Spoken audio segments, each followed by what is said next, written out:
encyclique. Le Seigneur. C'est la deuxième encyclique rédigée par François. 5 ans après la première qu'il a rédigée, qui s'appelle Laudato Si. Et comme Laudato Si, c'est une encyclique sociale. Il en a écrit 2 des encycliques, elles sont toutes les 2 des encycliques sociales. Mais alors, je voudrais savoir s'il y a quelqu'un parmi vous qui pourrait nous dire qu'est-ce que c'est qu'une encyclique. En théorie, il me semble que c'est une lettre qui est adressée aux évêques. Oui. Le mot encyclique vient d'un mot grec qui, il y a le mot cycle. Hein. Le cycle, c'est parce qu'elle est censée faire le tour de la Terre. Ça tourne. Et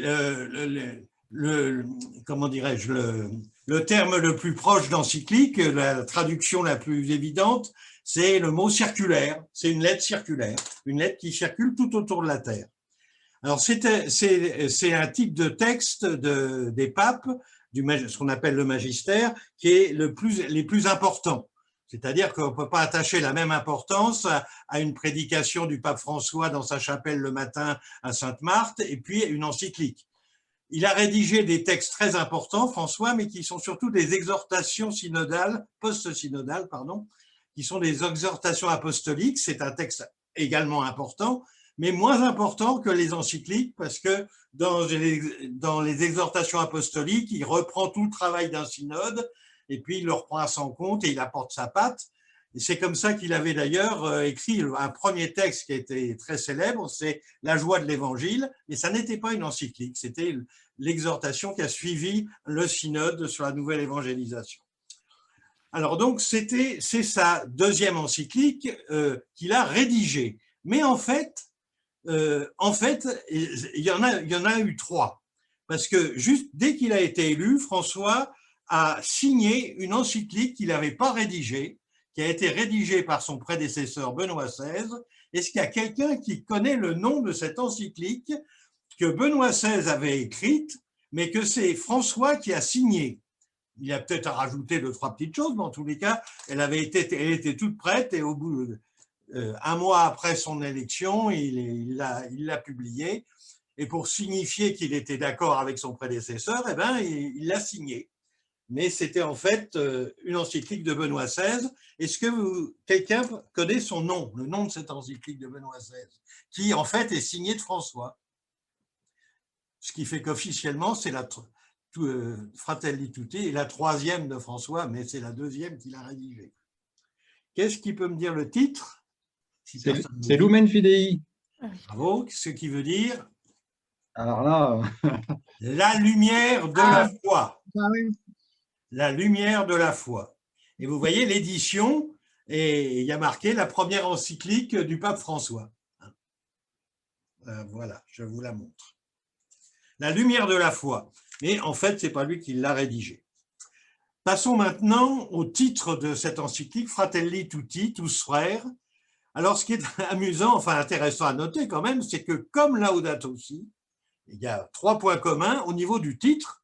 Le titre est emprunté à Saint François, le titre est en italien, enfin l'italien de la période de Saint François, et non pas en latin, alors que toutes les encycliques sociales ont un nom en latin avec les premiers mots latins du texte.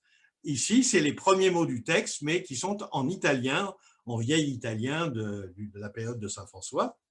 Et le titre est suivi d'un sous-titre, comme Laudato Si. Et le sous-titre de Fratelli Tutti, qui veut dire tous frères, hein, eh bien, c'est sur la fraternité et l'amitié sociale. Alors, est-ce que quelqu'un va pouvoir me dire quel est le sous-titre de Laudato Si? Laudato Si, que vous connaissez sûrement, eh bien, a un sous-titre. Est-ce que quelqu'un peut nous rappeler le sous-titre de Laudato Si? C'est un sous-titre qui est signifiant. Hein. Sur la sauvegarde de la maison commune. Voilà, très bien. Pour la sauvegarde sur la sauvegarde de la maison commune. Voilà, c'était le sous-titre de Laudato Si. La forme maintenant de cette encyclique, je reviens à Fratelli Tutti, bien sûr, la forme de cette encyclique, elle est composée de 8 chapitres et elle est divisée en 287 articles. Quand on cite une encyclique, on ne donne pas la page parce qu'il y a plusieurs éditions, mais on donne le numéro des articles. Alors, ça va être l'article, on va en lire. D'ailleurs, je vais vous lire quand même parce que je l'avais marqué puis je ne l'ai pas fait. Le 6.1, où François explique qu'il écrit une encyclique sociale. Vous voyez, je livre cette encyclique sociale, Fratelli Tutti, comme une modeste contribution à la réflexion pour que, face aux manières diverses et actuelles d'éliminer ou d'ignorer les autres, nous soyons capables de réagir par un nouveau rêve de fraternité et d'amitié sociale qui ne se cantonne pas aux mots. À propos de saint François d'Assise, je voudrais vous lire ce qu'il écrit, le début de l'encyclique, Fratelli Tutti, écrivait saint François d'Assise en s'adressant à tous ses frères et sœurs pour leur proposer un mode de vie au goût de l'Évangile. Voilà. Donc lui aussi, dans Fratelli Tutti, il veut nous proposer un mode de vie au goût de l'Évangile. Alors, il faut aussi, au niveau de la forme, il faut savoir qu'il y a énormément de citations dans cette encyclique, que François en profite pour recueillir et publier un certain nombre d'interventions qu'il a faites, et donc c'est pas qu'un recueil de textes de lui, mais bien sûr il y a des choses originales qu'il réécrit, mais il se cite beaucoup et il cite évidemment, mais ça c'est la tradition, il cite ses prédécesseurs. Mais ça, toutes les encycliques sociales font ça pour souligner la continuité. Les destinataires comment je fais pour... Oui, j'arrive. Les destinataires de cette encyclique. Alors là, tout à l'heure, Éric nous disait que l'encyclique était adressée aux autres évêques, c'est vrai, mais depuis la période contemporaine, depuis Jean 23, elle est adressée généralement à tous les chrétiens, à tout le peuple de Dieu. Et depuis Pacem in Terris de Jean 23, un certain nombre qui traitent de sujets qui concernent tous les hommes, eh bien, sont adressés non seulement aux évêques, aux chrétiens, mais aussi à tous les hommes de bonne volonté. Et alors, c'est le cas de cette encyclique. Au numéro 6, il précise « J'ai essayé de le faire de telle sorte que la réflexion s'ouvre au dialogue avec toutes les personnes de bonne volonté. »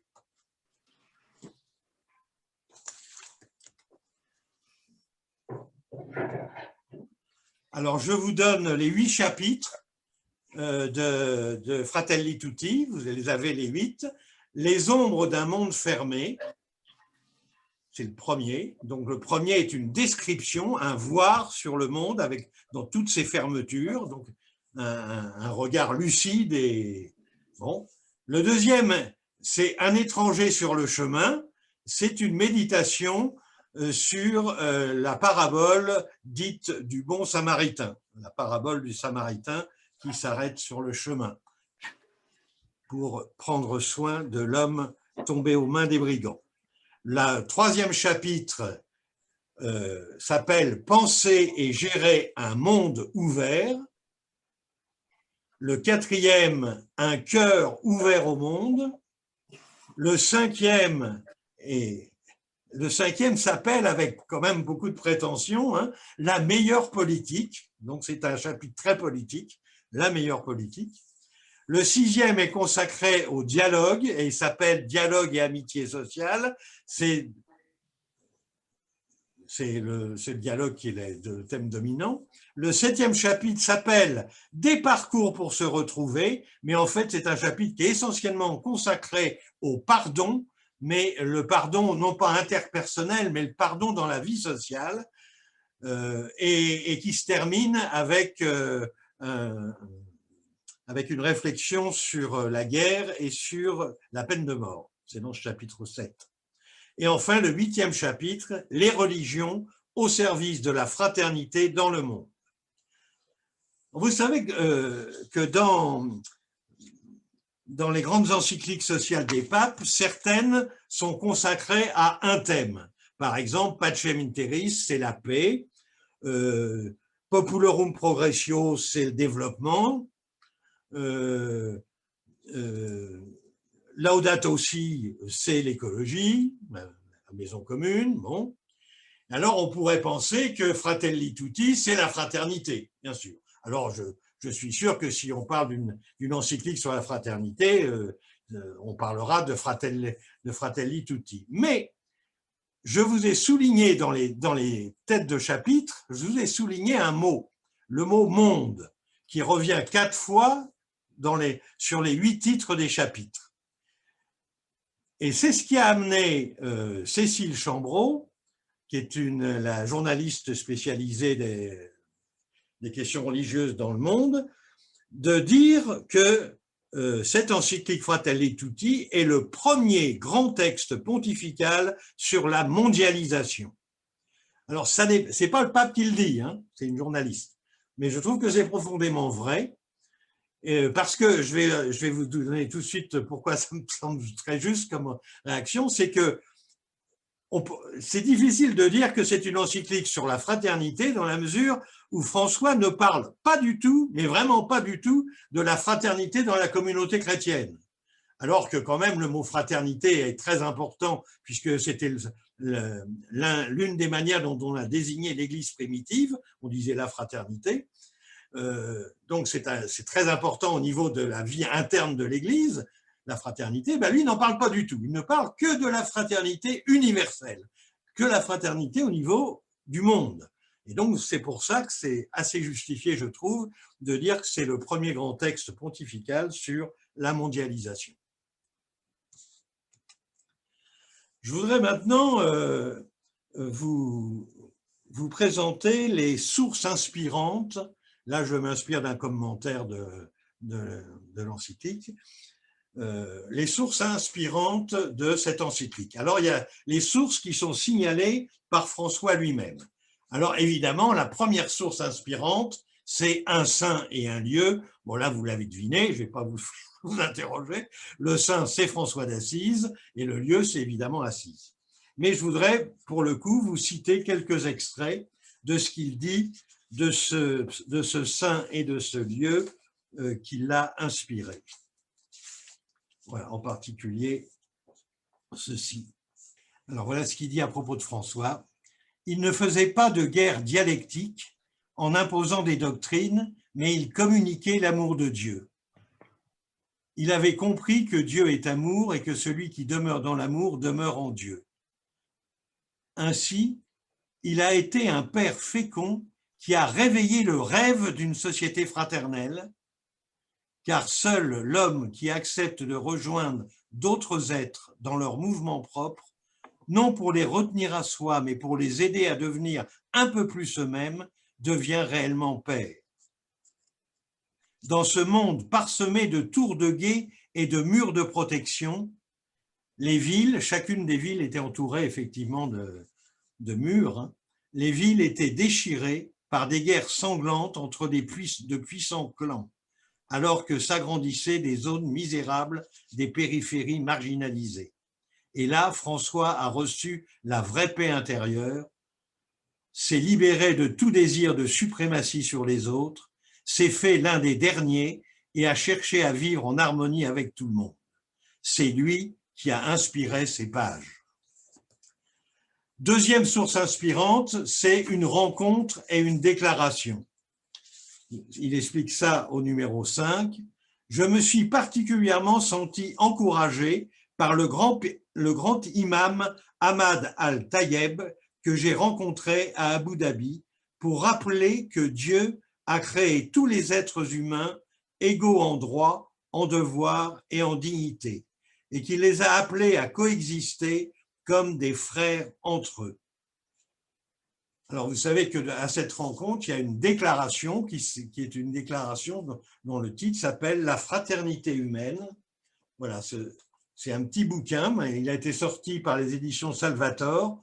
Il porte évidemment comme auteur Pape François et grand imam Ahmad Al-Tayeb, et c'est leur déclaration « La fraternité humaine » et que le pape reprend ici dans Fratelli Tutti. C'est une de ses sources d'inspiration. C'est un texte très important sur lequel on peut travailler quand il s'agit de la fraternité universelle. La troisième source inspirante, c'est l'Évangile, bien sûr, et en particulier l'Évangile du Bon Samaritain, auquel il consacre tout le chapitre 2. Et donc, je vais vous lire 3 petits extraits de sa méditation. D'abord au numéro 63.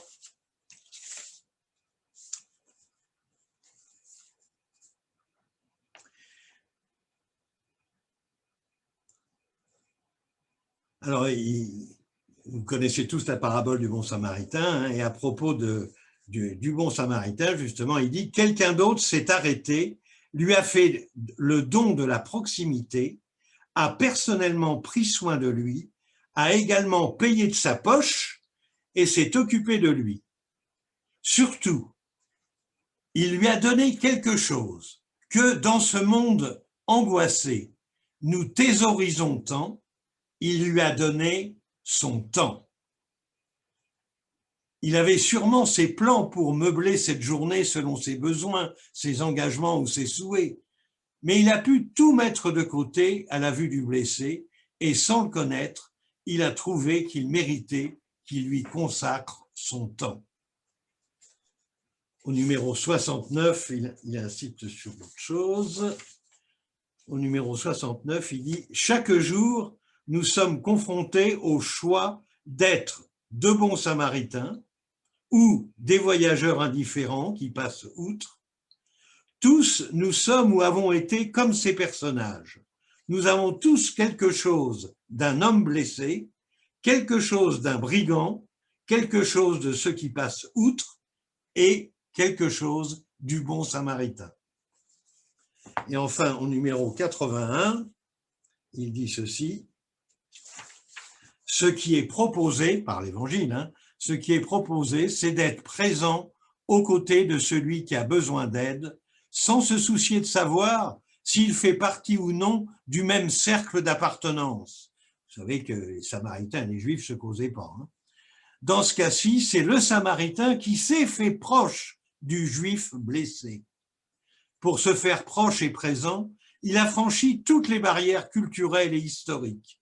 La conclusion de Jésus est une requête, va et toi aussi fais de même.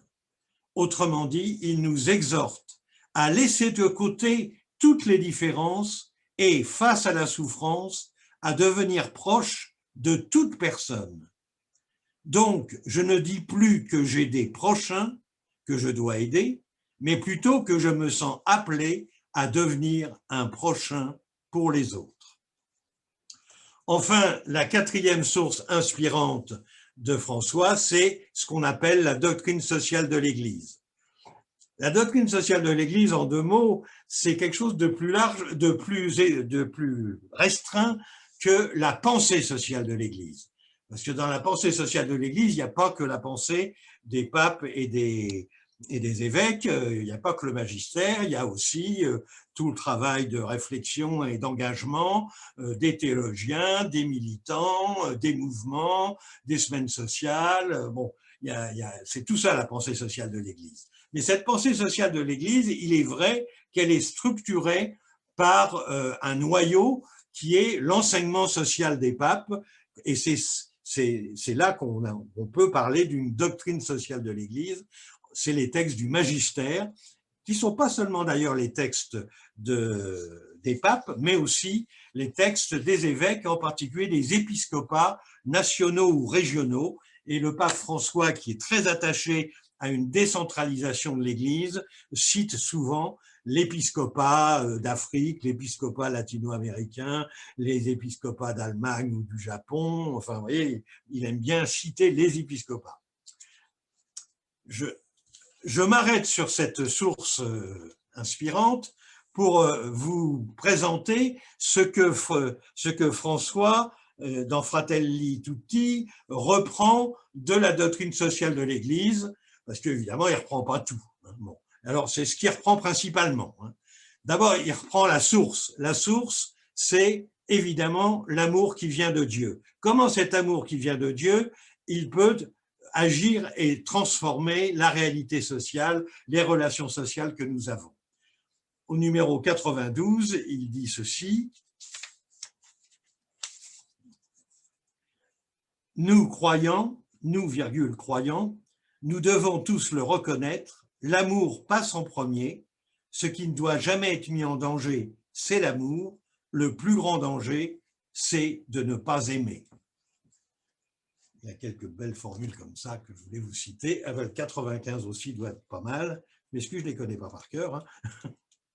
Et là, au 95, il dit « L'amour nous met en tension vers la communion universelle.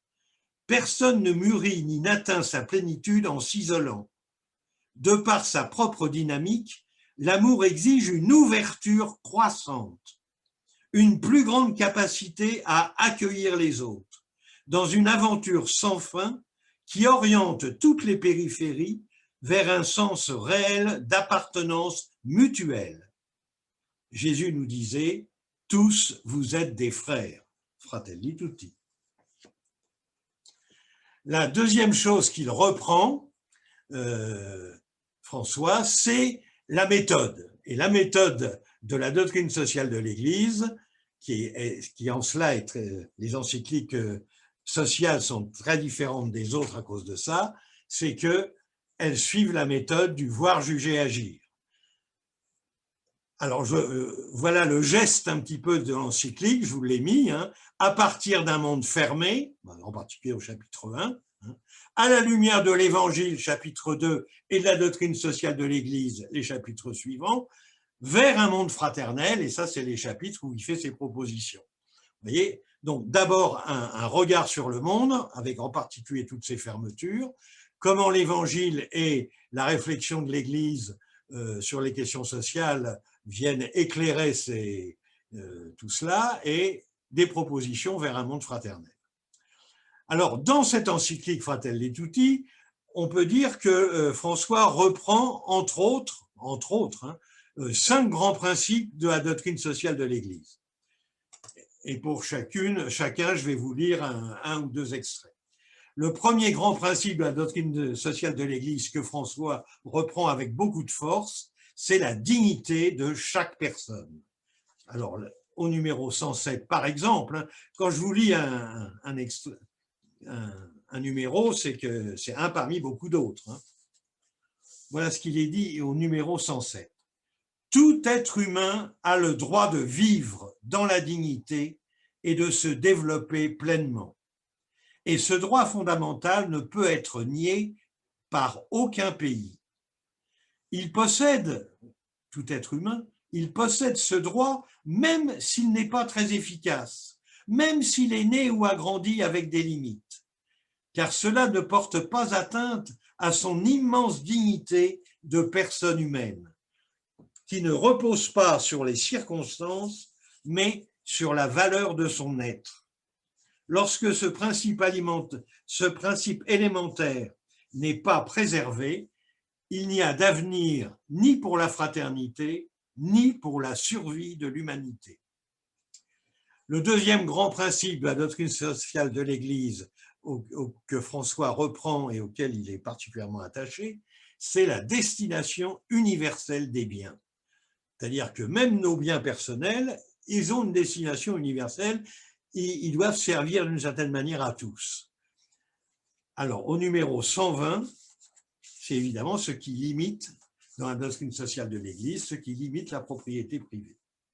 Parce que voilà ce qu'il écrit au numéro 120.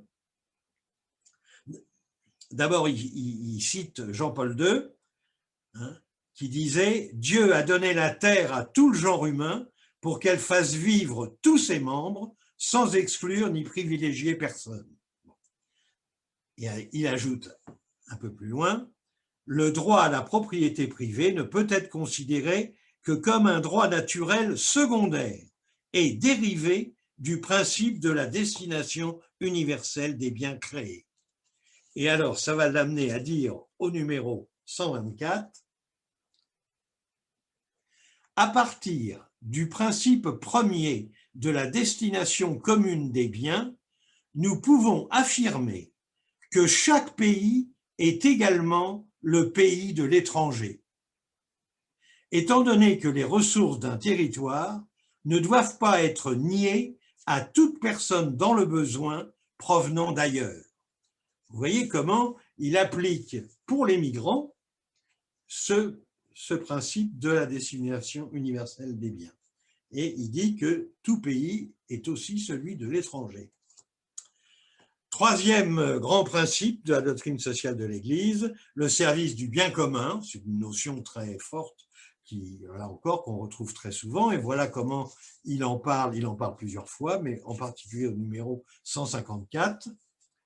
C'est d'ailleurs ce qui débute son chapitre sur la meilleure politique, et donc il dit au numéro 154, une meilleure politique mise au service du vrai bien commun est nécessaire pour permettre le développement d'une communauté mondiale capable de réaliser la fraternité à partir des peuples et des nations qui vivent l'amitié sociale. Quatrième point, quatrième grand principe de la doctrine sociale de l'Église, c'est ce qu'on peut appeler, et ce qu'il appelle, lui, l'amour politique. Vous savez que c'est le pape Pie XI, le pape de l'Action catholique, qui a eu cette formule que l'action politique était le champ le plus vaste de la charité. Eh bien, lui, il parle de l'amour politique, et je vous donne deux citations. D'abord, ce qu'il en dit au numéro 180. Il le dit, je crois que c'est là qu'il le dit.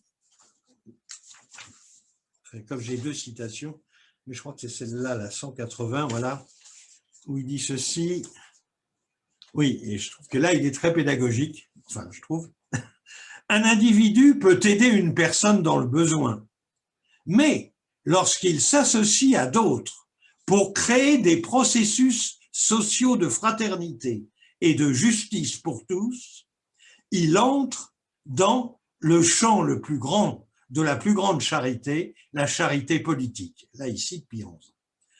Il s'agit de progresser vers un ordre social et politique dont l'âme sera la charité sociale. Une fois de plus, j'appelle à réhabiliter la politique, qui est une vocation très noble. Elle est une des formes les plus précieuses de la charité parce qu'elle cherche le bien commun. Et au numéro 192,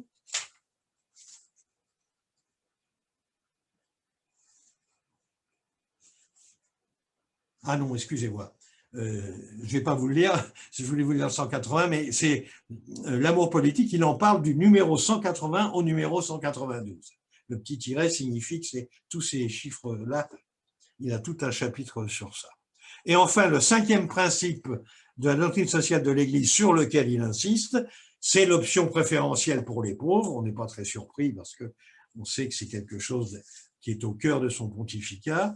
Au numéro 187, voilà comment il en parle, sous le titre « La sollicitude de l'amour ». Il écrit ceci, « Cet amour, cœur de l'esprit de la politique, est toujours un amour préférentiel pour les derniers qui anime secrètement toutes les actions en leur faveur. Ce n'est qu'avec un regard dont l'horizon est transformé par la charité, le conduisant à percevoir la dignité de l'autre, que les pauvres sont découverts et valorisés dans leur immense dignité, respectés dans leur mode de vie et leur culture, et par conséquent vraiment intégrés dans la société. » Bon, il en parle bien sûr longuement. Maintenant, je voudrais mettre en valeur un peu l'apport de François sur des points particuliers, où il a une manière de parler qui est un peu nouvelle et qui est particulièrement intéressant. Alors, quand il y a deux chiffres avec un tiret au milieu, ça veut dire qu'il en parle de, par exemple, l'accueil des migrants, il en parle du numéro 37 au numéro 41, et je vais vous lire, moi, le numéro des extraits du 39 et du 41. Donc, c'est vrai que l'accueil des migrants, c'est quelque chose qui est au cœur de cette encyclique sur la fraternité. et sur la mondialisation. Au numéro 37, voilà ce qu'il en dit. Non, c'est le 39 que je voulais vous lire, pardon, au 39. On ne dira jamais qu'ils ne sont pas des êtres humains, mais dans la pratique, par les décisions et la manière de les traiter, on montre que les migrants sont considérés comme des personnes ayant moins de valeur, moins d'importance, dotées de moins d'humanité. Il est inacceptable que les chrétiens partagent cette mentalité et ces attitudes, faisant parfois prévaloir certaines préférences politiques sur les convictions profondes de leur foi. La dignité inaliénable de chaque personne humaine, indépendamment de son origine, de sa couleur ou de sa religion, est la loi suprême de l'amour fraternel. Et au numéro 41, et là vous allez voir qu'au numéro 41, il essaie de comprendre.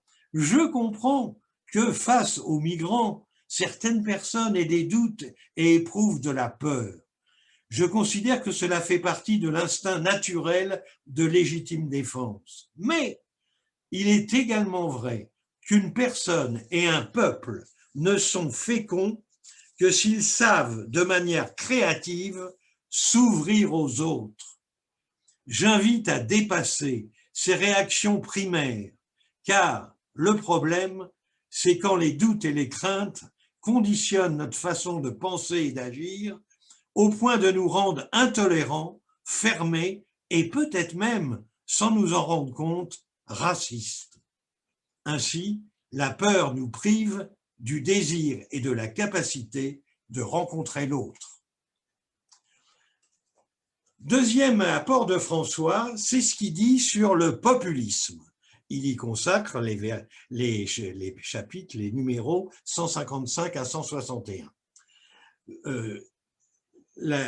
Beaucoup d'encycliques sociales, depuis Léon XIII, avaient une manière de se situer en critiquant deux autres manières de voir, et c'était beaucoup une critique du capitalisme libéral et une critique du communisme marxiste.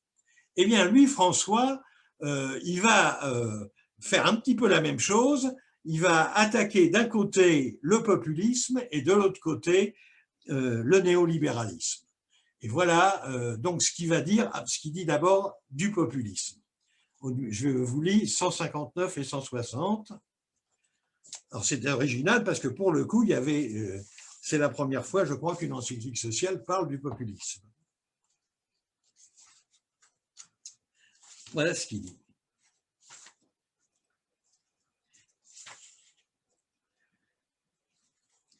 Il y a des dirigeants populaires capables d'interpréter le sentiment d'un peuple, sa dynamique culturelle et les grandes tendances d'une société.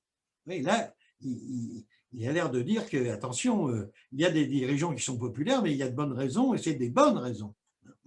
La fonction qu'ils exercent en rassemblant et en dirigeant peut servir de base pour un projet durable de transformation et de croissance qui implique aussi la capacité d'accorder une place à d'autres en vue du bien commun. Mais elle se mue en un populisme malsain lorsqu'elle devient l'habileté d'un individu à captiver afin d'instrumentaliser politiquement la culture du peuple, grâce à quelques symboles idéologiques au service de son projet personnel et de son maintien au pouvoir. Parfois, on cherche à gagner en popularité en exacerbant les penchants les plus bas et égoïstes de certains secteurs de la population. Cela peut s'aggraver en devenant, sous des formes grossières ou subtiles, un asservissement des institutions et des lois. Et le numéro suivant, numéro 160, les groupes populistes fermés défigurent le terme « peuple ». Alors, vous savez que François est très attaché à ce terme « peuple » puisqu'il se rattache au courant théologique de la théologie du peuple. Et donc, lui, évidemment, les groupes populistes fermés défigurent le terme « peuple » puisque, en réalité, ce dont il parle n'est pas le vrai peuple. En effet, la catégorie de peuple est ouverte. un peuple vivant, dynamique et ayant un avenir est ouvert de façon permanente à de nouvelles synthèses intégrant celui qui est différent. Voilà. Troisième apport de François, c'est sa critique du ruissellement, la théorie du ruissellement, qui est une théorie du néolibéralisme qui prend bille en tête. Et voilà ce qu'il dit à propos du ruissellement. Vous savez, le ruissellement, c'est faut que les riches deviennent de plus en plus riches parce que tout le monde en profitera par ruissellement. Eh bien, il écrit au numéro 168, « Le marché, à lui seul, ne résout pas tout, même si, une fois encore, l'on veut nous faire croire à ce dogme de foi néolibérale. Il s'agit là d'une pensée pauvre, répétitive, qui propose toujours les mêmes recettes face à tous les défis qui se présentent. Le néolibéralisme ne fait que se reproduire lui-même en recourant aux notions magiques de ruissellement ou de retombée, sans les nommer, comme les seuls moyens de résoudre les problèmes sociaux. Il ne se rend pas compte que le prétendu ruissellement ne résorbe pas l'inégalité et qu'il est la source de nouvelles formes de violence qui menacent le tissu social. Quatrième point, alors il aborde l'apport de François. J'ai mis la solidarité et les mouvements populaires. La solidarité est un thème très classique dans toutes les encycliques sociales, mais lui, il va la rattacher à ce qu'il appelle les mouvements populaires. C'est là où les papes précédents parlaient du mouvement ouvrier et du mouvement syndical. Lui, vous savez qu'il a écrit trois discours au mouvement populaire et il les reprend dans cette encyclique, il reprend ce qui lui tient à cœur à propos des mouvements populaires. Je vais vous lire le 169.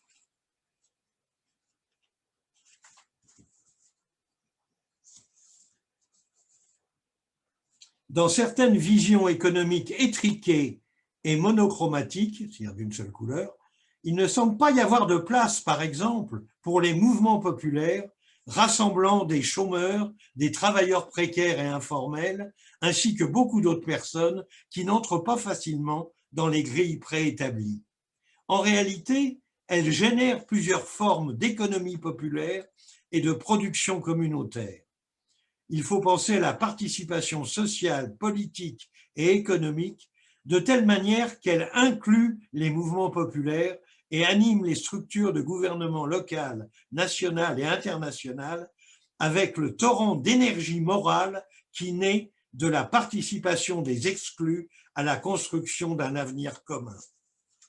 Et alors, c'est dans un de ces paragraphes sur les mouvements populaires qu'il parle de quelque chose qu'il a parlé dans tous ses discours au mouvement populaire, c'est-à-dire les 3 T. Les 3 T, c'est-à-dire le droit à une terre, à un toit et à un travail.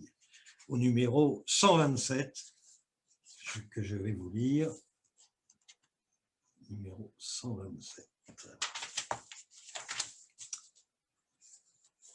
Si l'on accepte le grand principe des droits qui découle du seul fait de posséder la dignité humaine inaliénable, il est possible d'accepter le défi de rêver et de penser à une autre humanité.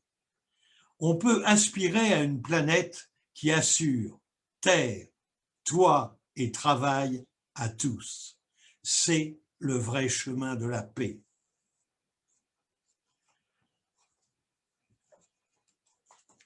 Un autre apport de François, le 5e que j'ai noté, c'est l'articulation entre le local et l'universel. Au numéro 142-143. Alors c'est là où on voit que c'était une encyclique sur la mondialisation. L'articulation du local et de l'universel, parce que dans sa pensée, il faut tenir les deux. Ce n'est pas un universel qui est aux dépens du local. Et ce n'est pas un local qui se referme sur lui-même. Il convient de rappeler qu'entre la globalisation et la localisation se produit aussi une tension. Il faut prêter attention à la dimension globale pour ne pas tomber dans une mesquinerie quotidienne. En même temps, il ne faut pas perdre de vue ce qui est local, ce qui nous fait marcher les pieds sur terre. L'union des deux empêche de tomber dans l'un de ces deux extrêmes. L'un, que les citoyens vivent dans un universalisme abstrait et globalisant, l'autre, qu'ils se transforment en un musée folklorique d'ermites renfermés, condamnés à répéter toujours les mêmes choses, incapables de se laisser interpeller par ce qui est différent, d'apprécier la beauté que Dieu répand hors de leurs frontières. Et au numéro 143, une autre formule, la solution ne réside pas dans une ouverture qui renonce à son trésor propre. Tout comme il n'est pas de dialogue avec l'autre sans une identité personnelle, de même il n'y a pas d'ouverture entre les peuples, plutôt il n'y a d'ouverture entre les peuples qu'à partir de l'amour de sa terre, de son peuple, de ses traits culturels. Voilà, toute la dialectique, vous voyez, entre local et universel. Sixième apport, c'est toute sa réflexion très, très forte sur le pardon, mais le pardon dans la vie sociale, encore une fois. Il y a pratiquement tout un chapitre, enfin les trois quarts d'un chapitre, et je vous cite quelques exemples parce que pour vous faire sentir un petit peu l'originalité de sa réflexion.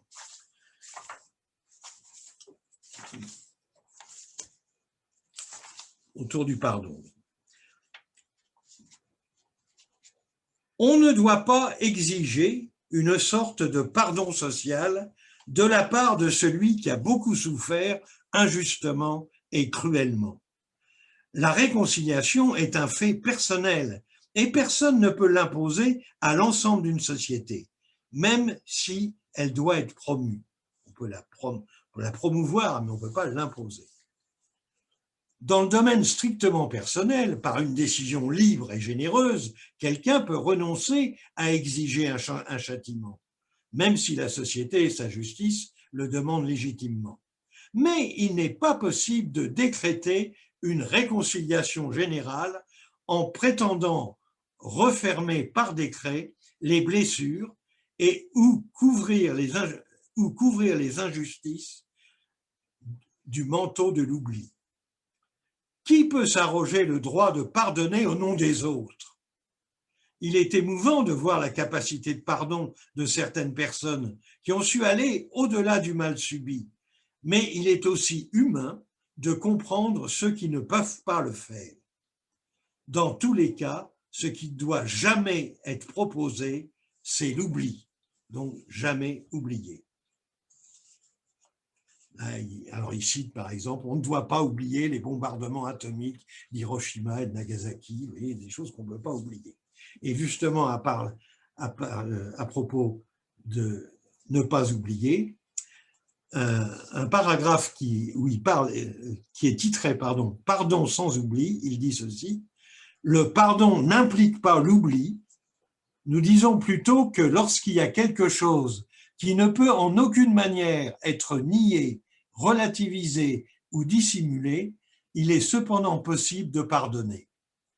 Lorsqu'il y a quelque chose qui ne doit jamais être toléré, justifié ou excusé, il est cependant possible de pardonner. Quand il y a quelque chose que pour aucune raison nous ne pouvons nous permettre d'oublier, nous pouvons cependant pardonner. Le pardon libre et sincère est une grandeur qui reflète l'immensité du pardon divin. Si le pardon est gratuit, alors on peut pardonner même à quelqu'un qui résiste au repentir et qui est incapable de demander pardon.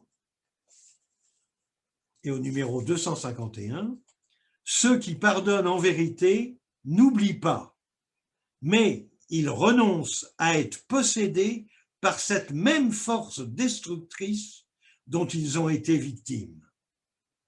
Ils brisent le cercle vicieux, ralentissent les progrès des forces de destruction.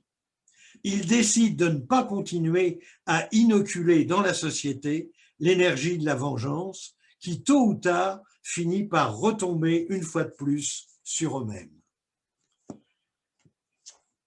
Septième apport, alors les 7 et 8 sont vraiment des apports de François, mais c'est des apports qu'il a déjà faits. C'est-à-dire que depuis le début de son pontificat, François a pris des positions très fermes sur le refus de la notion de guerre juste et sur le désarmement nucléaire. Donc là, il a une série de paragraphes, 256 à 262, sur la guerre injuste, et je vous lis simplement ce qu'il écrit au 262. Mais c'est un thème, encore une fois, sur lequel il a déjà pris position. Les lois ne suffiront pas non plus si l'on pense que la solution aux problèmes actuels consiste à dissuader les autres par la peur en menaçant de l'usage d'armes nucléaires, chimiques ou biologiques. Un peu plus loin, les conséquences humanitaires et environnementales catastrophiques qui découlent de toute utilisation des armes nucléaires ayant des effets dévastateurs, indiscriminés et incontrôlables dans le temps et dans l'espace.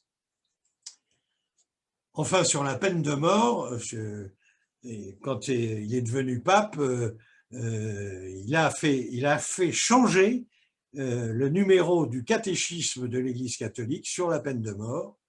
Et donc là, il rassemble sa pensée dans les numéros 263 à 270. Et je vous lis un extrait du 269.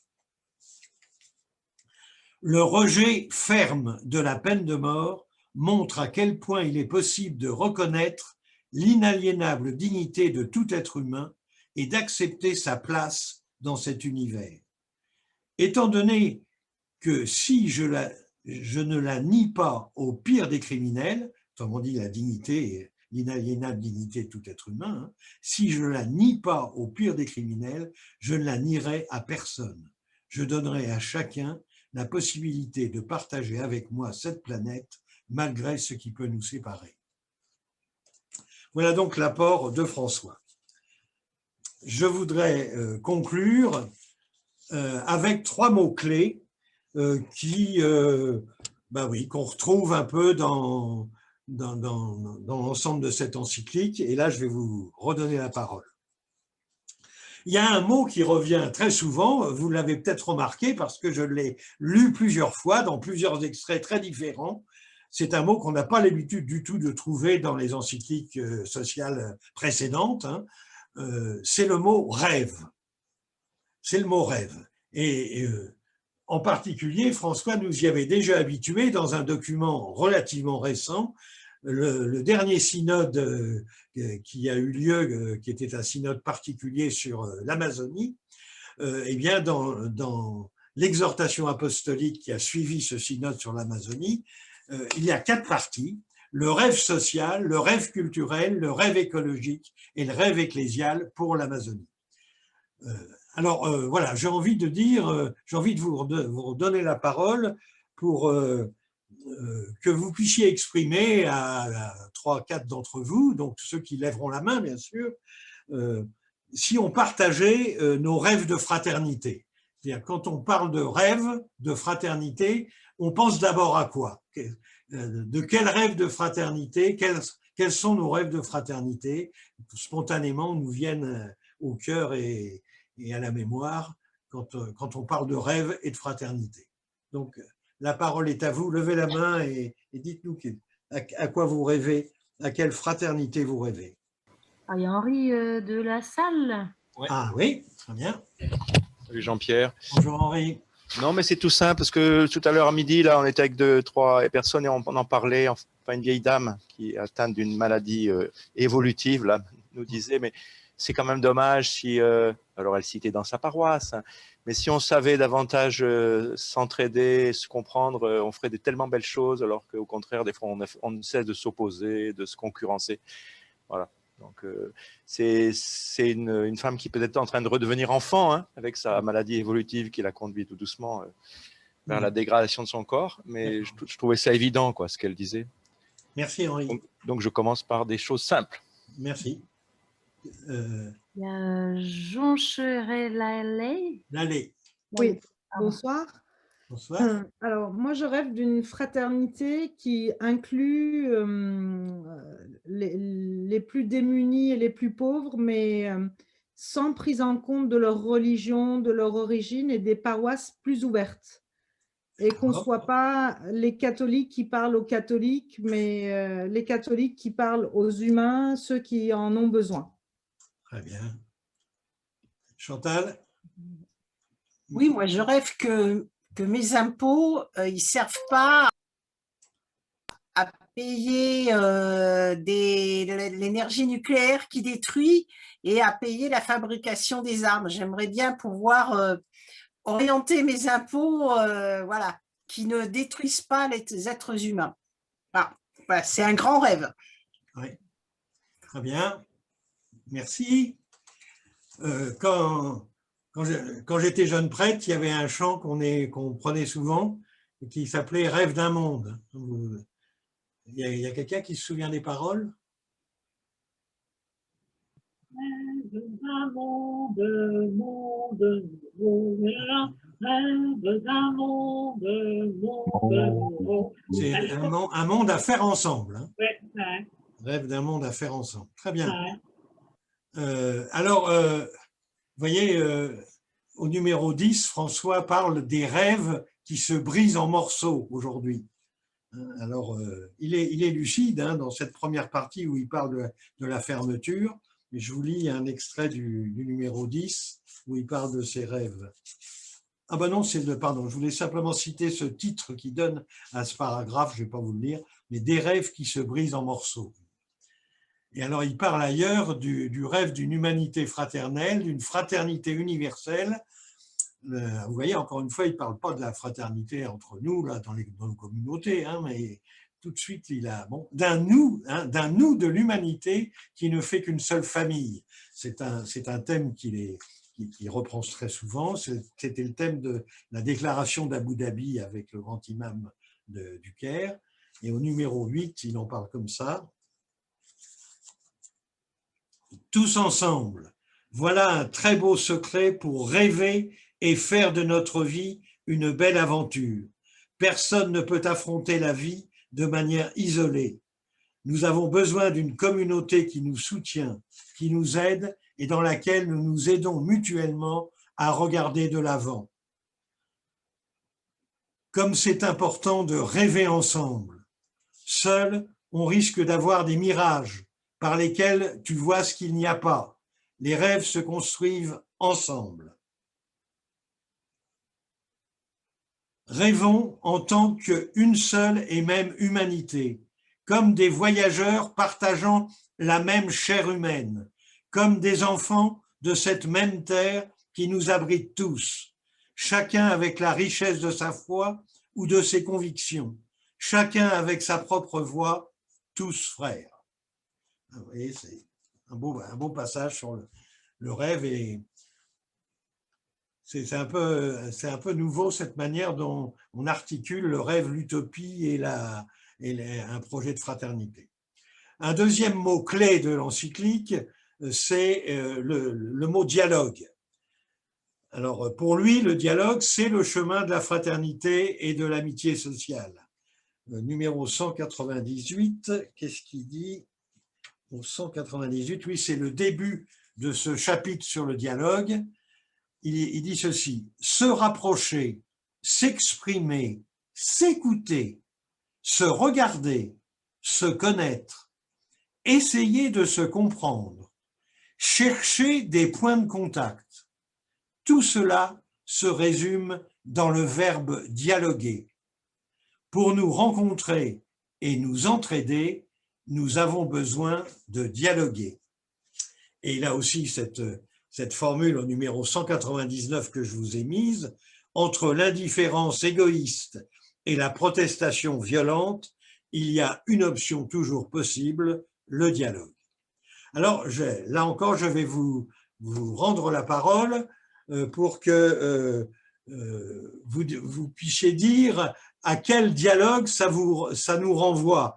C'est-à-dire, quels sont les dialogues dans lesquels vous êtes engagé ou dans lesquels vous aimeriez vous engager pour justement vivre une fraternité, ce type de fraternité dont parle l'encyclique. Quel dialogue? Entre qui et qui, si vous préférez? À quel dialogue ça nous renvoie? Ou à quel dialogue ça vous fait penser? Alors, ceux qui se sont déjà exprimés, vous laissez les autres. Hein. Et puis, mais levez la main, et puis Claire va vous donner la parole.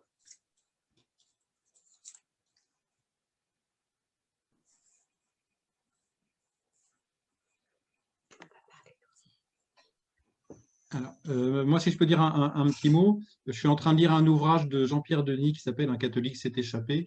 Et il parle beaucoup du dialogue ou de l'absence de dialogue, je dirais au sein même de l'Église ou entre les croyants. Et peut-être aujourd'hui, ce dialogue me paraît important parce qu'il y a du boulot. Il y a du boulot entre toutes les… Ce qu'on sent un peu comme des factions ou des fractions dans l'Église, chacun dans sa chapelle. Il faudrait qu'on arrive à se retrouver tous ensemble. Et c'est intéressant parce que dans cet ouvrage, il raconte que en fait, c'est un traditionnalisme pur et dur qui lui a redonné ce sens du dialogue parce qu'il est venu le chercher et il lui a posé des questions, il lui a dit ben, viens discuter avec nous. Et ils ne sont pas forcément tombés d'accord, mais au moins ils ont discuté. D'accord. Est-ce qu'il y a d'autres?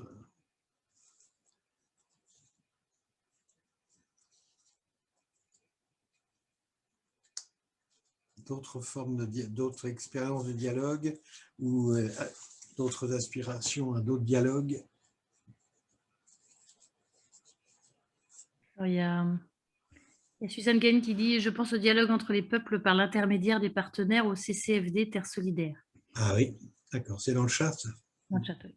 D'accord. Très bien. Ouais. Le dialogue interreligieux. Oui, absolument. Et déjà, l'œcuménisme aussi. Oui. Déjà, si entre chrétiens, on pouvait mieux se connaître et mieux partager. C'est qui parle? Je ne vois pas. C'est Christine. Emery. Ah, d'accord. Salut. Salut. D'autres encore qui veulent dire quelque chose? Ah, mais Martine, il faut appuyer sur lever la main, tu sais, en bas de ton écran. Réaction, dans réaction, tu as levé la main. Lever la main. J'ai levé le pouce. Ah oui, d'accord. Voilà, ça y est. C'est bon. Alors, il y a aussi Jean-Philippe. Claire, vas-y, c'est à toi qui désigne. Alors, dialogue, moi, je mets communication. Parce qu'effectivement, là où j'habite, entre les différentes églises chrétiennes, il n'y a pas de communication. Est-ce que communication et dialogue, c'est pareil? C'est pas pareil, mais c'est lié. Voilà. Donc, c'est un… Oui, d'accord. Peut-être que Jean-Philippe peut dire? Oui, alors je voulais juste mentionner un dialogue qui me semble important de construire et de reconstruire, c'est intergénérationnel, entre les générations, notamment avec l'année très particulière qu'on vient de vivre. Et il me semble, ce qu'on entend un peu partout, qu'il y a un décrochage générationnel des plus jeunes par rapport à… Voilà, c'est compliqué quand on est en train de se construire, qu'on est en études, qu'on essaye de devenir adulte, les jeunes professionnels, les étudiants. Et il me semble qu'il y a un dialogue à retrouver, déjà nous, au niveau de l'Église, avec par exemple, entre les plus jeunes et les plus âgés qui souffrent certainement encore plus de la solitude après une année passée comme ça en confinement, reconfinement, déconfinement. Très bien. Merci. Il y a quelqu'un d'autre qui veut prendre la parole parce que le topo est presque fini, donc n'hésitez pas. Simone. Tu peux. Claire, Simone peut s'exprimer? Oui, Simone, mais il faut allumer le micro. Simone, tu ouvres ton micro si tu veux dire quelque chose. Simone, il faut ouvrir ton micro en bas à gauche. Et la caméra. Ça y est? Si tu peux mettre ta caméra, c'est mieux, mais si tu ne peux pas, c'est pas grave. Attends, c'est la vidéo, la caméra, c'est ça? Oui, c'est ça. Ouais. Ah, si, je peux mettre la caméra. Oh, bah, c'est mieux. Voilà. Donc, je disais que j'ai dans ma famille des proches, hein, des personnes qui ne sont pas croyantes et qui sont même franchement athées. Donc, je dirais dialogue entre croyants et athées. C'est pas toujours évident. Hein. C'est le dialogue interconvictionnel. Convictionnel, on dit. Hein, Ah bon? Oui, oui. Oui. D'accord. Très bien. Germain? Ah, Germain. Tu peux ouvrir ta caméra, Germain? Non, non, je suis bien comme ça. D'accord. Je pensais au dialogue social dans cette période de profond changement dans l'entreprise et dans la manière de travailler. Et cet éloignement entre les chefs d'entreprise et leurs salariés rompt complètement le dialogue social. Et la nécessité de le recréer pour créer de nouvelles relations, notamment avec les salariés qui sont très éloignés de leur entreprise à cause du télétravail. Oui, c'est sûrement. Oui, oui, je vois bien. Très bien. Bernard Pinson? Bernard, vas-y. Ouais. Mais il faut voir ton micro, Bernard. Ça y est, ça y est. Cette question du dialogue, moi, me renvoie plus à la question de la culture politique que nous avons dans notre pays. Tu peux parler un tout petit peu plus fort Alors, je sais. Tu m'entends plus fort, là, c'est bon? Voilà, oui. Ton micro était dégueulasse. Cette question du dialogue me renvoie à la culture politique de notre pays, eu égard à ce qu'on appelle le compromis. Le compromis. Les compromis sont d'abord perçus, me semble-t-il, comme des renoncements à comment dire, quelque chose qui est quelque part inévitable mais qui n'est pas valorisé. Et je me dis que c'est finalement ce qui, dans beaucoup de cas, empêche quelque part le dialogue. Le dialogue, c'est d'abord valoriser la notion de compromis et c'est valoriser finalement que je n'ai pas forcément la vérité ni la raison, mais que la voie, elle est certainement dans ce dialogue qui va permettre de construire à plusieurs voies un chemin. Est-ce que tu dirais que le dialogue recherche le compromis?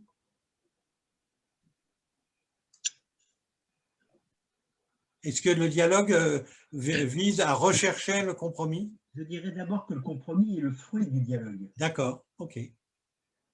D'accord, très bien. C'est le fruit du dialogue. Oui, le fruit du dialogue. Très bien, merci. On passe au troisième mot. C'est un mot aussi qui est, bon, c'est le mot hospitalité. Alors bon, là, je vais pas lire beaucoup de choses parce que vous avez, maintenant, après tout ce que j'ai lu, ça suffit pour que vous compreniez pourquoi ce mot-là est un mot-clé de l'encyclique. Hein, apprendre à accueillir l'autre, la souffrance de l'autre, hein, la culture de l'autre, les migrants, accueillir tout le monde. Bon, on a tous ces thèmes qui reviennent, mais dans tous les chapitres là. Hein, si je parle de mots-clés, c'est parce que c'est des mots alors sauf le dialogue auquel il consacre tout un chapitre, mais comme il y revient dans les autres aussi. Mais là, hospitalité, ça traverse toute l'encyclique, quoi. Alors il y a le dialogue interreligieux sur lequel effectivement il insiste particulièrement. Et il va jusqu'à dire qu'il faut aller jusqu'à accueillir l'expérience religieuse de l'autre. Et peut-être aussi, dans le cas du dialogue avec ceux qui ne croient pas religieusement, parce qu'ils croient quand même humainement, le dialogue, ça va aussi sur accueillir l'expérience que nos amis athées font de l'existence sans Dieu, quoi. Hein. C'est une expérience humaine profonde aussi. Il faut peut-être savoir accueillir aussi. Et puis la mondialisation qui accueille tous les peuples, mais avec leurs différences. Il insiste beaucoup sur le respect des cultures de chaque peuple. On va lire quand même le numéro 134, où il redit ça avec force. Dans le 134, comment il dit ça? Voilà. Lorsqu'on accueille l'autre de tout cœur, on lui permet d'être lui-même tout en lui offrant la possibilité d'un nouveau développement. Les cultures différentes, qui ont développé leur richesse au cours des siècles, doivent être préservées afin que le monde ne soit pas appauvri. Il faut cependant les stimuler à faire jaillir quelque chose de nouveau dans la rencontre avec d'autres réalités. On ne peut pas ignorer le risque de se retrouver victime d'une sclérose culturelle. Voilà pourquoi nous avons besoin de communiquer, de découvrir les richesses de chacun, de valoriser ce qui nous unit et de regarder les différences comme des possibilités de croissance dans le respect de tous. Voilà.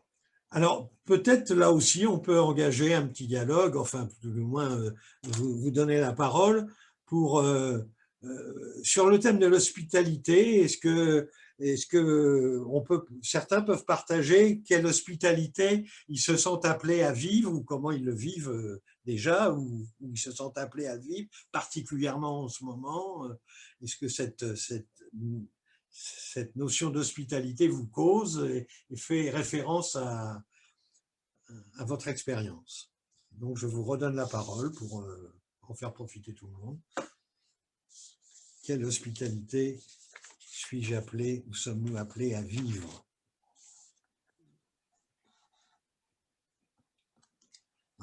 On a évidemment déjà parlé un petit peu de ces choses avec le dialogue, mais là, c'est un autre mot qui résonne un peu autrement peut-être. Christine et François. Oui, Christine et François. Christine, ton micro. Christine, ton micro. Christine, voilà. Oui, ça y est, je croyais que je l'avais enlevé. Bon, mon micro est très mauvais, hein. Bon, faut savoir. Vas-y, on t'entend. Bon, je ne sais même plus ce que je voulais dire. Oui, en fait, pour l'hospitalité, pour moi, je pense déjà aux personnes qui cherchent à vivre en France, donc qui viennent d'ailleurs. Et en fait, je trouve que ce qui est super important, c'est de les connaître mieux et de connaître aussi leur, je ne sais pas si je vais trouver le mot, leurs coutumes. Oui, leur culture. Leur culture, oui, leur façon de vivre et tout ça. Déjà pour comprendre un peu pourquoi ils peuvent avoir une réaction qui vont nous surprendre, entre autres. Je pense par exemple à la préparation au mariage aussi. Quand on fait de la préparation au mariage en France avec des coutumes très différentes, c'est pas toujours facile. Je pense en Inde, les mariages arrangés par exemple. Donc on en retrouve encore nous en France. Donc c'est vrai que c'est des choses qui sont très surprenantes et je trouve qu'on manque un peu de formation nous-mêmes, quoi, pour pouvoir les accueillir sans jugement et sans être choqués et tout ça. Et pour moi aussi, l'hospitalité, c'est permettre à ces personnes de leur expliquer qu'en France, on a peut-être une autre façon de voir les choses pour leur permettre en fait une meilleure intégration. Et je pense à Vanessa, une Camerounaise que je suis plus particulièrement. Et elle est toujours très contente quand je lui explique et quand je lui dis peut-être que ça, quand tu dis ça, voilà, nous les Français, comment on peut le comprendre, par exemple. Ou de lui dire, tu vois, nous aussi en France, on pense ça, on dit ça, c'est pour telle manière, de telle façon, pour lui expliquer un peu la culture. Donc pour moi, l'hospitalité, c'est apprendre à connaître, mais c'est aussi faire découvrir notre propre culture pour permettre une meilleure intégration de ces personnes. C'est réciproque, quoi. C'est réciproque, voilà. Oui. Oui. D'accord. Claire, tu donnes la parole à quelqu'un d'autre? Bresciano. Marie-Paul. Oui. Alors, en fin d'après-midi, j'étais en… Ah non, non, c'est Marie-Paul Bresciano, excuse. Ah, pardon. Excuse. Il y en a deux, Marie-Paul. Bon. Oui. Non, je pense à l'hospitalité qu'on peut offrir dans le cadre de Welcome 94 pour l'accueil de demandeurs d'asile. Et je pense surtout au respect qu'on leur doit, c'est-à-dire de leur respecter leur souffrance, respecter leur parcours, ne pas leur poser des questions, attendre qu'ils nous parlent, qu'ils s'ouvrent à nous. Et puis aussi le respect, c'est-à-dire lorsqu'on accueille un musulman, eh ben, on bannit les lardons et puis on fait du poulet et pas du porc. Donc un certain respect. Et tout ça, ça apporte une réciprocité, c'est-à-dire petit à petit, on s'ouvre l'un à l'autre et ce sont de belles rencontres. Merci. Michel?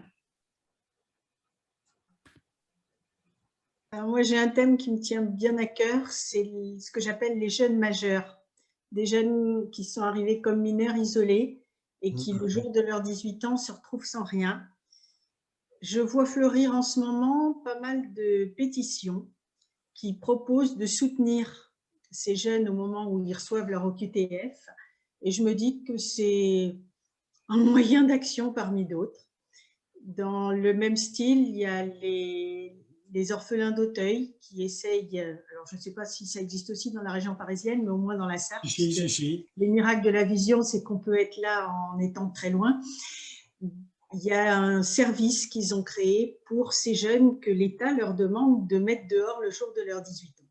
Oui, parce que l'État s'occupe d'eux jusqu'à leurs 18 ans, mais après, terminé. Oui, jusqu'à leurs 18 ans, ils sont pris en charge. Oui. Et le jour de leurs 18 ans, souvent leurs papiers ne sont pas faits. Et quand ils sont faits, généralement, ça se traduit par une OQTF. Merci. Merci, Michel. Ah, Marie-Paul. L'autre Marie-Paul. Oui, en fin d'après-midi, je commençais un travail au titre de l'association dont je suis membre avec des membres de la municipalité de Villejuif et du personnel soignant pour que se mettent en place des accueils davantage pour enfants, jeunes et adultes selon les services créés qui sont en fragilité ou en maladie psychique. Et il semblerait que les demandes explosent. Et à cause de cette demande grandissante, on invente de nouveaux services, de nouvelles choses pour accueillir. Donc, ce que je raconte, ça aurait pu être dans le domaine du dialogue, mais je crois que c'est aussi dans celui de l'hospitalité pour toutes ces personnes et leurs proches. Merci beaucoup. Voilà. C'est du pain sur la planche. Hein. Oui. Merci. Voilà, bah, écoutez, moi, je voulais simplement vous donner une bibliographie et citer mes sources. Alors, les trois premiers livres, bah, évidemment, c'est d'abord l'encyclique elle-même, hein, Fratelli Tutti. Il y a plusieurs éditions. Enfin, je crois que la plus répandue, c'est celle de Bayard, Le Cerf et Mam, puisque c'est la conférence des évêques de France qui la patronne. Donc, Pape François, Fratelli Tutti, encyclique, c'est marqué. Voilà. Ben ça, c'est donc le texte lui-même. Il est tellement dense qu'il a même pas de préface. Mais je vous recommande très vivement un autre livre qui est sorti peu de temps après, qui est un livre d'entretien du pape François qui s'appelle « Un temps pour changer », Un temps pour changer, du pape François, qui était édité chez Flammarion. Et le sous-titre de ce livre d'entretien, c'est « Viens, parlons, osons rêver ». On retrouve encore l'importance du rêve, hein. Viens, parlons, osons rêver. C'est un livre d'entretien dans lequel il développe les mêmes thèmes, on va dire, hein. Et je vais même vous dire la table des matières, elle va en faire saliver quelques-uns, parce que la table des matières, c'est première partie, un temps pour voir, deuxième partie, un temps pour choisir, troisième partie, un temps pour agir. Vous voyez, voilà. Bon. Et alors, ça se lit très, très facilement puisque c'est un entretien et il raconte des tas de choses de sa vie, surtout de sa vie. Et voilà. Alors, voilà, je vous le recommande très vivement parce qu'il est facile à lire. L'encyclique, il faut se l'envoyer quand même, quoi. C'est un gros morceau. Alors, si vous n'y arrivez pas, ou si c'est trop gros, lisez Un temps pour changer. Celui-là, il se lit très facilement et c'est un peu les mêmes thèmes qu'il reprend. Et avec plus de liberté, je crois, parce que justement, c'est pas une encyclique, c'est un entretien. Donc, vous savez, dans le coefficient qu'on donne au texte des papes et du magistère en général, il est sûr qu'un livre d'entretien a moins de poids qu'une encyclique. Hein. Bon, mais il n'empêche que c'est l'entretien, c'est lui qui l'a dit et il l'a relu. Bon, troisième, c'est celui que j'ai présenté tout à l'heure, c'est sur la fraternité. Voilà, j'arrive. La fraternité humaine, voilà. Donc, c'est la déclaration d'Abu Dhabi avec le grand imam du Caire. Voilà. Alors, ça, c'est les 3 livres. Le reste, c'est ce que j'ai lu, en plus de l'encyclique. C'est des textes qui présentent les encycliques et je m'en suis inspiré. Hein. Donc, je m'en suis inspiré pour la conférence de ce soir. En particulier Grégoire Catin qui fait une introduction à Fratelli Tutti, Bertrand Rivière qui a écrit un très bel article dans TC, Un rêve de fraternité pour un monde blessé, dans lequel il reprend les 8 chapitres, il fait un résumé des 8 chapitres, donc c'est aussi bon ça. L'article de Cécile Chambreau dans Le Monde, qui est, je trouve, très original, intéressant. Et puis le topo de Dominique Greiner aux Semaines sociales de France, aux dernières semaines sociales qui ont eu lieu. Voilà, moi, alors, il est 9h30, ça fait 1h30 qu'on est ensemble, je crois que c'est la règle du jeu, mais si en 5 minutes, si on peut se donner encore 5 minutes, si quelqu'un veut prendre la parole pour dire peut-être sa découverte ce soir ou ce qui retient de cette soirée, ça peut conclure. Est-ce qu'il y a quelqu'un qui veut prendre la parole pour dire ce qui retient ou ce qui l'a marqué? C'est plus pour... voilà, l'aller. Alors, moi, ce n'est pas une découverte, mais ça me conforte dans l'idée qu'il faut rester dans l'accueil, l'écoute et le respect de tous. Voilà, Merci. Bien, bah écoutez, moi je vous remercie beaucoup.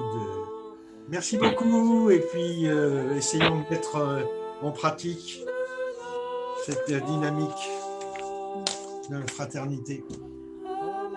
Merci à toi. Au revoir. Merci Jean-Pierre. Salut. Merci Jean-Pierre. Merci Jean-Pierre. Bye bye. Merci. Merci. Merci, bonsoir.